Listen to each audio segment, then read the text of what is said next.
Aujourd'hui, je vais te parler d'un sujet qu'on parle sans parler vraiment. C'est toutes les maladies un peu invisibles. Tu vas dire que je parle que de la maladie, mais, mais non. Tu sais, pendant longtemps, j'ai pensé que la fibromyalgie parlait seulement de moi, de ce que j'avais pas bien fait, pourquoi, que j'avais un problème mental, je sais pas. Depuis mon accouchement, cette péridurale ratée, de la fatigue, du stress, de l'enfance, espèce d'errance, du stress aussi médical, cette espèce de santé mentale aussi que quelquefois on met un peu sous le tapis. Aujourd'hui, c'est autre chose. La fibromyalgie, c'est aussi une maladie de mémoire, vraiment, une mémoire qui comporte, et quelquefois sans le savoir, qui vient pas tout à fait tout le temps de nous. Parce que le corps, c'est pas juste un corps, c'est un héritage vivant. Et cette fibromyalgie, on en parle un peu comme si c'était très banalisé aujourd'hui ou très grave. Il y a ces deux pôles, en fait, ces deux angles. Euh, pour moi, la fibromyalgie, c'est vraiment, je vais te donner quelques trucs qui me viennent, en tout cas, c'est souvent un trop-plein d'émotions et qui sont pas toujours les nôtres. C'est des tensions qu'on n'a pas créées ou qu'on a cachées, qu'on a vraiment mis sous le tapis et que notre corps vient nous dire, oh, c'est pour maintenant. Des peurs qu'on a reçues, des silences qu'on a peut-être hérités et des loyautés quelquefois qui sont un peu invisibles. Il n'y a rien d'ésotérique dans ce que je vais te dire là, vraiment. C'est pas un truc magique, c'est du pur transgénérationnel, le vrai, pas celui qui regarde que les traumas, mais celui qui joue dans nos tissus, vraiment dans nos muscles, dans notre système nerveux. Et quelquefois, c'est toute une lignée qui n'a pas osé pleurer, qui n'a pas osé parler, qui n'a pas osé déposer. Euh, et souvent, c'est un corps qui vient nous dire, ça suffit maintenant. C'est bon, t'as compris? Tu peux plus continuer comme ça. Je vais te, je vais te vraiment te parler je sais pas si mon histoire t'intéresse, mais en tout cas, c'est pour t'expliquer comment moi j'ai vécu cette fibromyalgie. Euh, il y a bientôt 26 ans, je suis tombée enceinte de notre première fille, qui s'appelle Marie. Et puis, j'ai eu quelques douleurs pendant que j'étais enceinte, les chevilles, enfin des choses. Je me suis dit, ça doit être le poids, parce que j'ai pris beaucoup de poids pendant cette grossesse. Et puis, il y a eu cette péridurale qui n'a pas fonctionné. Pourquoi? Je ne le saurais peut-être jamais. Et c'est pas très important. Et puis, j'ai allaité notre fille pendant 9 mois, 9, 10 mois. Et au fur et à mesure que je diminuais l'allaitement, il y avait des douleurs qui arrivaient, vraiment des douleurs extrêmement fortes. Donc, j'ai été voir des médecins, j'ai essayé de comprendre, en tout cas au niveau médical, qu'est-ce qui se passait. Et puis, très rapidement, bah, ça a commencé à s'accélérer. Et de plus en plus. Et les douleurs de plus en plus fortes. Tu vois, pour moi, c'était comme quand tu prends un coup de soleil, tu sais, sur une épaule et quand tu vas te coucher dessus, ça te fait mal, ça te brûle. Et ben là, ça commençait à se mettre sur toutes les articulations, les mains, les genoux, les pieds, le cou. Et comme s'il y avait, alors, je sais pas si cette métaphore va te parler, mais tu sais, quand tu cuis du sucre, tu as vu à un moment quand il refroidit, que tu veux faire du caramel, ça se cristallise. Et ben dans mon corps, c'est ce que je ressentais. Donc, j'ai pris des antidouleurs. euh, et au bout d'un moment, au bout d'une année, c'était devenu vraiment insupportable parce que du coup, mon sommeil n'était plus réparateur. Je me sentais nulle aussi. Je me disais, mais c'est pas possible, je suis cinglée. J'ai été voir des rhumatos parce qu'à cette période-là, je vivais en Normandie. J'étais voir un rhumato à Paris et je lui ai dit, je peux plus en fait. Cette souffrance, elle est trop intense. Et quelques mois avant, pour comprendre, j'avais été me faire suivre par un psychologue, psychiatre, thérapeute. Voilà, j'ai essayé de trouver une solution, soit dans le côté psychologique, soit dans le côté médical, soit là. En fait, je cherchais un peu partout une solution parce que vraiment, je n'en pouvais plus. Et puis les mots à chaque fois qui sont revenus, c'était ça, c'est une douleur inexplicable. Ou alors c'était dans ma tête. Je ne sais pas si tu es touché par cette maladie, mais quand on te dit que c'est dans ta tête, tu te dis, enfin en tout cas moi c'est ce que je me suis dit. Je me suis dit, mais je suis cinglée ou quoi? Je suis en train de devenir, enfin vraiment c'est ce que je me suis dit à ce moment-là.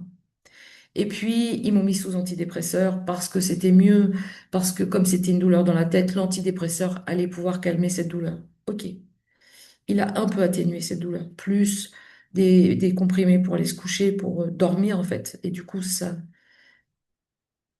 ne mettait pas une compréhension sur la douleur, ça camouflait la douleur. C'était comme un filtre, comme une camisole chimique.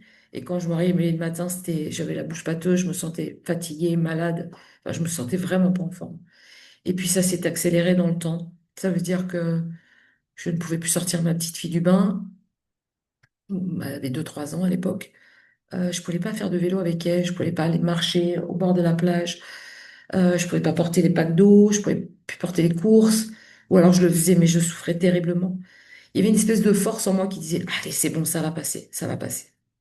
Le temps a passé, 2 ans, 3 ans. Euh, ouais, vraiment, le temps a passé. Et puis, j'ai rencontré une femme qui était magnétiseuse, qui m'a expliqué de sa façon à elle, thérapeute aussi, et elle a essayé de faire des soins et ça ne fonctionnait pas. Ok. On a déménagé, on a acheté notre maison, on a fait des travaux. C'était très souffrant, très, très douloureux, vraiment, très, très douloureux. Quand je te dis que ça fait comme une brûlure dans le corps, c'est vraiment réel, hein. Ça veut dire que même un orteil te fait mal, même quand tu fais ça. Il y a quelques fois où mes mains étaient tétanisées, enfin vraiment, je ne pouvais plus les bouger. Et j'observais, et j'avais très mal au cœur, en fait, vraiment.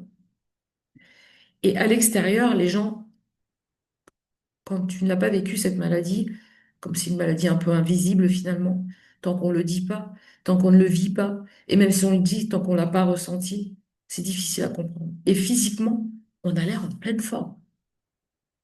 Et comme je suis un peu une guerrière, enfin en tout cas à l'époque, une peu têtue, euh, j'ai, j'ai fait face, en fait. Voilà, je me suis mis des masques en disant que ça allait passer, mais c'était extrêmement bouleversant et surtout très souffrant. Et une personne me dit, tu sais, je connais un rebouteux à 2 3 heures de chez vous. Moi, je l'avais rencontré il y a très longtemps. Je te conseille d'aller le voir. Et là, j'étais en arrêt de travail. Et pour moi, c'était très souffrant aussi d'être en arrêt de travail parce que du coup, j'étais bloquée là, la journée, dans ce canapé, un peu à végéter, un peu à... Et plus ça tourne dans la tête, et plus c'est souffrant forcément, puisqu'on le nourrit inconsciemment. Surtout, on trouve pas de... En tout cas, moi, je ne trouvais pas d'issue ni de porte. Donc, mon mari m'a embarqué dans notre voiture avec des coussins parce que la moindre secousse était souffrant. Enfin, c'était vraiment un carnage de trucs. Je suis arrivée voir ce monsieur dans une toute petite pièce et j'étais très pragmatique, vraiment très, très, très. Il y avait spiritualité et des choses que je cachais beaucoup par peur, par honte, je sais pas, par pudeur, par connerie, je pense surtout. Et puis, ce monsieur m'a posé des questions. Il a pris un pendule. C'était il y a presque plus de 20 ans, 23 ou 24 ans, peu importe. Il a mis le pendule. Il m'a dit, vous allez mettre vos mains comme ça et je vais mettre le pendule. Et j'ai regardé un peu comme ça en disant, qu'est-ce que c'est que ce truc? Déjà, j'étais assise sur une chaise de cuisine et c'était très inconfortable. Il faisait pas très chaud. Mon mari restait avec nous et il a posé une question et j'ai vu ce pendule tourner dans tous les sens. Et là, dans mon côté un peu, je crois, ce que je vois, je me suis dit, bon, à quoi il joue, lui? À quoi il joue? Le truc, il tourne parce qu'il le tourne. Vraiment, c'est ce que je me suis dit à ce moment-là. Et puis, il a posé une question en me disant, est-ce que vous ressentez des choses depuis que vous êtes enfant ou vous faites des soins à des gens? J'ai dit non. Et là, mon mari a ramené tout de suite sa bouche en disant, si. J'ai dit non. Et j'ai regardé genre, tais-toi. Vraiment, j'avais vraiment envie qu'il ne parle pas de ça, en fait. Parce que depuis très longtemps, en fait, quand les gens avaient une douleur, mal de maux de tête ou je sais pas, enfin, ou ma petite fille qui avait mal aux oreilles ou elle avait de la fièvre, je prenais ça, en fait. Mais je ne savais pas l'évacuer. C'était vraiment très chiant. Mais en fait, c'était plus fort que moi. Comme si je devais le faire. Pourquoi je ne peux pas te répondre à ça? Et mon mari a commencé à raconter cette anecdote en disant, bah, vous savez, moi, je prépare les sauveteurs plongeurs depuis des années et parce qu'entre deux, on a déménagé, on a quitté la région. Donc, j'ai quitté toute ma famille. ma maman, mes sœurs, mes neveux, mes nièces, cette ville que je connaissais très bien, qui me sécurisait, mais m'insécurisait à la fois aussi, dans les habitudes. Et on est parti dans le sud-ouest, j'ai oublié cette étape, et les douleurs se sont accélérées, évidemment. Et mon mari devait faire des sauveteurs plongeurs héliportés, c'est au niveau des hélicos dans l'armée de l'air. Et la veille, où il a passé 1 an et demi vraiment à beaucoup s'entraîner, beaucoup de sport, beaucoup de, beaucoup de choses, beaucoup de sacrifices familiaux aussi et physiques pour lui et pour nous tous. En tout cas, on était là pour le soutenir. Et il a dit, en fait, la veille ça y est, je devais partir en formation pendant des mois. J'ai glissé dans les escaliers et j'ai entendu faire crac dans ma cheville. Et vraiment, il était très triste parce qu'il avait beaucoup travaillé. Je lui ai juste dit, va dans la chambre. J'ai mis de la musique, j'ai allumé une bougie. Je sais pas, j'avais pas appris, hein, vraiment, je l'ai fait vraiment comme je le sentais, hein. Et j'ai passé la nuit, mes mains sur sur ce pied, sur cette cheville. Avant, il avait été aux urgences, il voulait le plâtrer, il a refusé, il est revenu. Et le lendemain, il marchait. C'est pas un truc de lourde, hein, c'est pas un truc, oh là, elle est grande guérisseuse. Et surtout, je voulais pas qu'il en parle. Il est parti, il palmait 5 kilomètres par jour en pleine mer. Il revenait le week-end. En tout cas, il remarchait. Ça, c'était la priorité. Et ça, je voulais pas en parler à personne parce que j'avais vraiment peur d'être jugée des autres. Et là, ce monsieur m'a regardé et il a dit, voilà la réponse à votre maladie. Et là, je me suis dit, quoi, mon taré? Vraiment, je me suis dit, il file qui se touche, lui. Euh, déjà, il me fait un pendule, mais sur une chaise où j'ai hyper mal. Il m'a dit, j'aimerais que vous reveniez d'ici 15 jours ou 3 semaines. OK. Et que vous réfléchissiez, qu'est-ce que vous cachez? Que votre corps est en train de dire stop. Je me suis dit, ça y est, encore un truc, il faut que j'aille chercher je sais pas quoi, et c'est bon. Et le psy, et le truc, et le thérapeute, et le truc. Et vraiment, j'en ai pas envie. Mais en tout cas, je voulais sortir de cette situation parce que je voulais surtout profiter de ma fille, de notre fille, de mon mari, de nos amis, de vivre, tout simplement. Donc, on est reparti. Je souffrais encore plus qu'à l'arrivée, donc j'étais très en colère, vraiment. Mais je pense que je m'étais contractée aussi. J'ai dormi pendant 3 jours sans m'arrêter, vraiment, où j'ai pas vu le jour. On y est retourné 3 semaines après. Et là, l'accueil était différent parce que j'avais été explorer un peu dans ce corps. Comment? Je ne sais pas. Je ne sais pas. Ça, je dis vraiment, je ne sais pas. Je- J'en ai parlé au psy. Euh, et puis, j'ai décidé d'arrêter ces antidépresseurs parce que finalement, j'avais toujours aussi mal. Et comme une brute, je les ai arrêtés du jour au lendemain. Voilà. Donc, j'ai vécu du manque, ouais, comme une drogue. Ça prouve que c'est quand même, il y a quand même une sacrée addiction à ce truc. Et ce monsieur m'a dit, écoutez, ça va être très simple. Vous êtes venu ici parce que vous avez quelque chose de particulier. Et quand vous êtes reparti l'autre jour, j'avais les bras complètement brûlés comme si j'avais pris un coup de soleil et mes mains aussi. J'ai pelé. Et là, je me suis dit, mais n'importe quoi. Mais n'importe quoi. Vraiment, je me suis dit, mais n'importe quoi. D'où moi, je vais lui donner un coup de soleil juste parce qu'il a posé son truc là. Il m'a dit, je vais poser mes mains juste au-dessus de vos épaules et vous allez juste me tirer, vous allez fermer vos yeux et vous allez respirer. Juste pour vivre. Et vous allez me dire ce que vous ressentez. Et là, les larmes sont venues très rapidement alors que je ne pleurais jamais, en mode brut. Et je me suis vue petite fille, à parler aux défunts, à être souvent jugée de la famille, très chrétienne, à dire t'es une sorcière, tu vas être brûlée, et tout ça en fait. Il m'a dit ça, tu l'as en toi. Et plus tu vas le refuser, et plus tu vas souffrir. Ok. Et là, il a mis ses mains au-dessus de mes mains, il m'a dit tu vas fermer tes yeux et je vais demander à ton mari d'observer juste mes bras.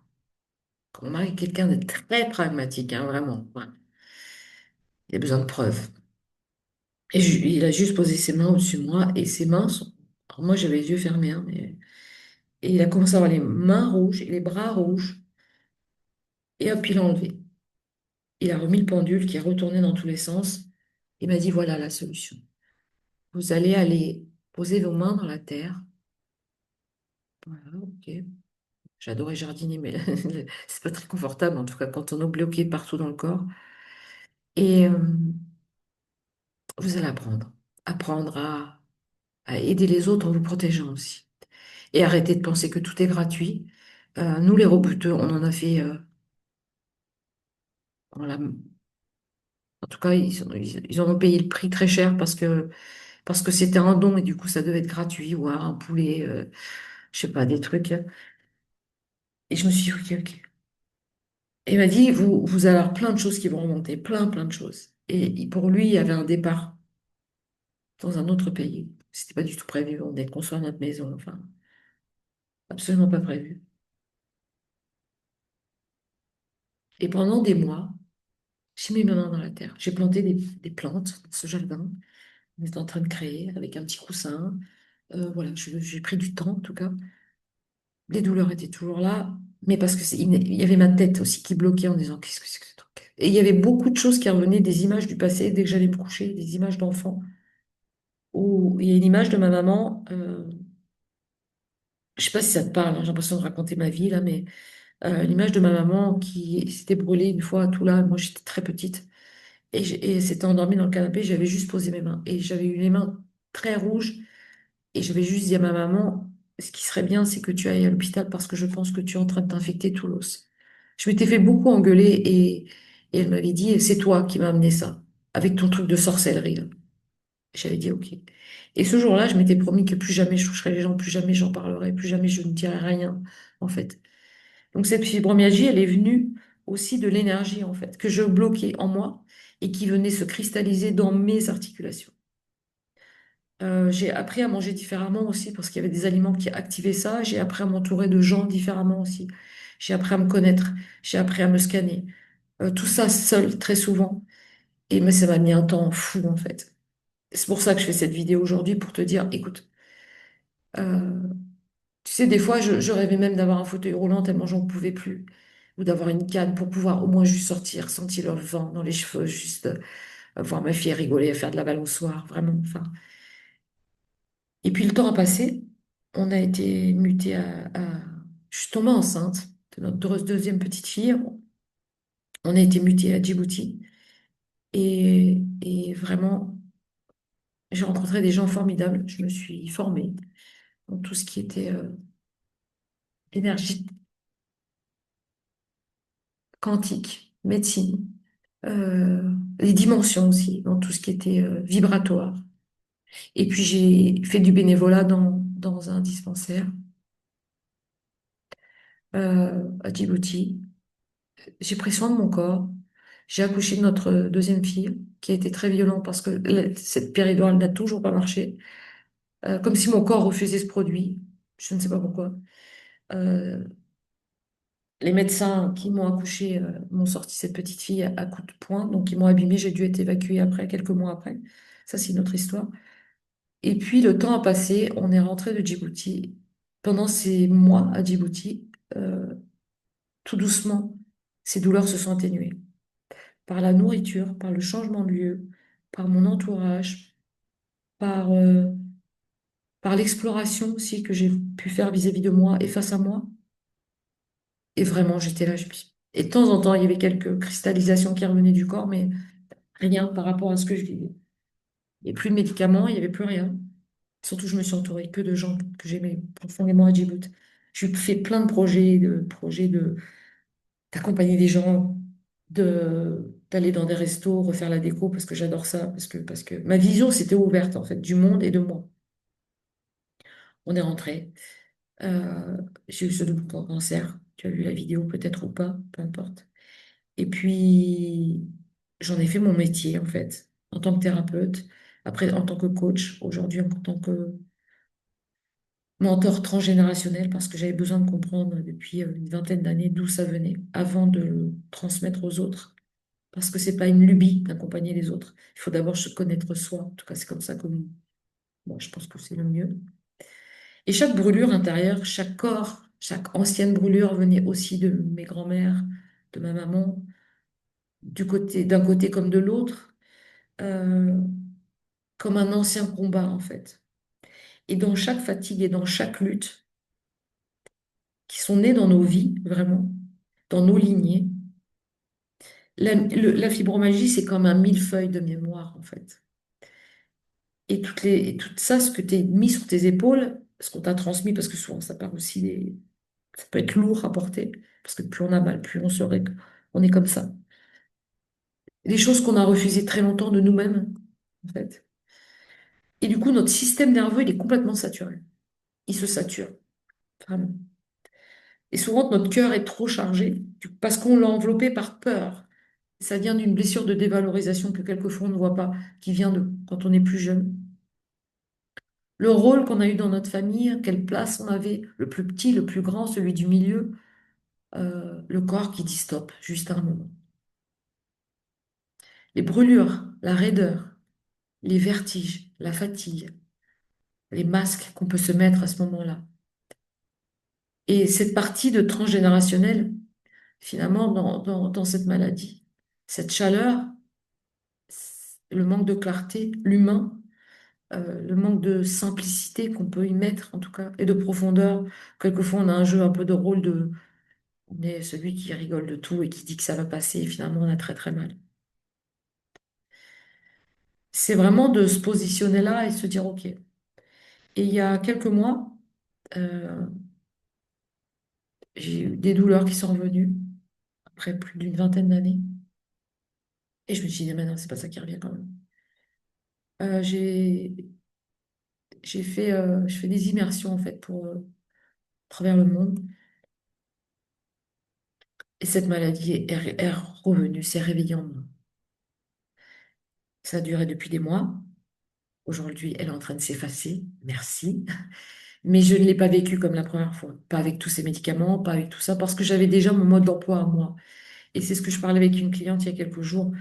Si on ne connaît pas nos propres règles du jeu, notre propre histoire, comment on peut transmettre à nos enfants et surtout clarifier ce qu'on veut pour nous, pour notre vision, pour ce qu'on veut dans la vie, avec qui on veut être accompagné, qui on veut aimer, qu'est-ce qu'on fait comme job, l'argent, le donner, le recevoir. Et en fait, ça m'a appris encore une fois que j'avais énormément donné encore, énormément.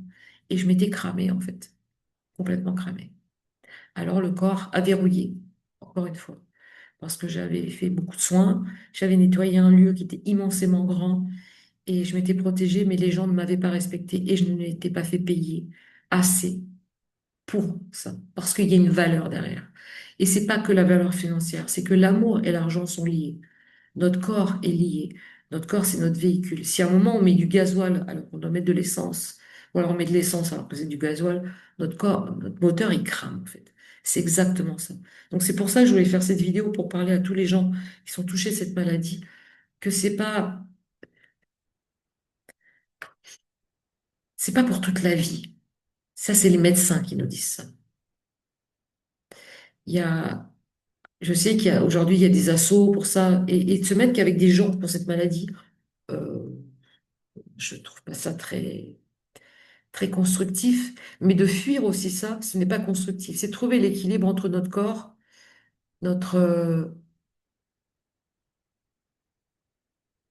c'est vraiment les règles du jeu, la place que tu avais dans ta famille, euh, sans aller creuser de creuser, hein, mais ne fais pas ce que j'ai fait pendant 20 ans, mais seul, je ne serais pas où je suis aujourd'hui. Aujourd'hui, je sais le faire seul, merci. Mais des déprogrammations, je me suis fait accompagner aussi, ok.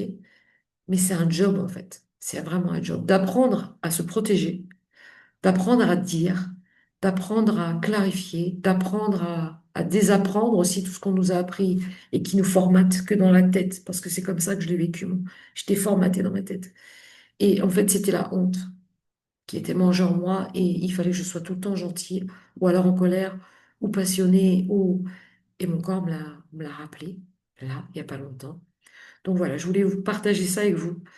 Euh, il y a des vidéos dans TVI. Si tu veux venir en gratuit, tu viens. Si tu veux pas venir, tu viens pas. Vraiment, tu fais comme tu veux. Tu peux venir en gratuit et s'il y a une vidéo où tu dis ouais, j'aimerais bien avoir ça et aller explorer ça, même en gratuit, je te ferai ce cadeau en arrivant. Mais ça vient souvent de notre immaturité émotionnelle. C'est notre petite fille ou notre petit garçon qui réagit et notre corps réagit. Et au niveau énergétique, vraiment, au niveau vibratoire, il y a vraiment quelque chose à faire à ce moment-là. Il y a une espèce de revanche quelque part et quelquefois de nos lignées. Voilà, je crois que c'est tout ce que je voulais te dire. Si cette vidéo te parle, abonne-toi. Si tu as envie de la partager, partage-la. Elle est là pour être voyagée, pour, pas pour être vue, pour être likée, juste pour dire, OK, moi ça me parle et comment je peux faire? Voilà, tout simplement. Je te remercie pour ton écoute. Je t'embrasse. Et tu vois, ses épaules aujourd'hui, elles bougent, ce corps bouge. Et il y a encore quelques mois, j'étais encore de nouveau tétanisée avec les larmes qui coulaient, à devoir me faire aider pour aller aux toilettes. Tu vois, quand elle revient encore plus fort pour te faire voir, quoi, te dire, t'as pas compris? Tu en veux encore une louche? Voilà. Je t'embrasse et je te dis à bientôt, à dimanche prochain, à la même heure. Ciao.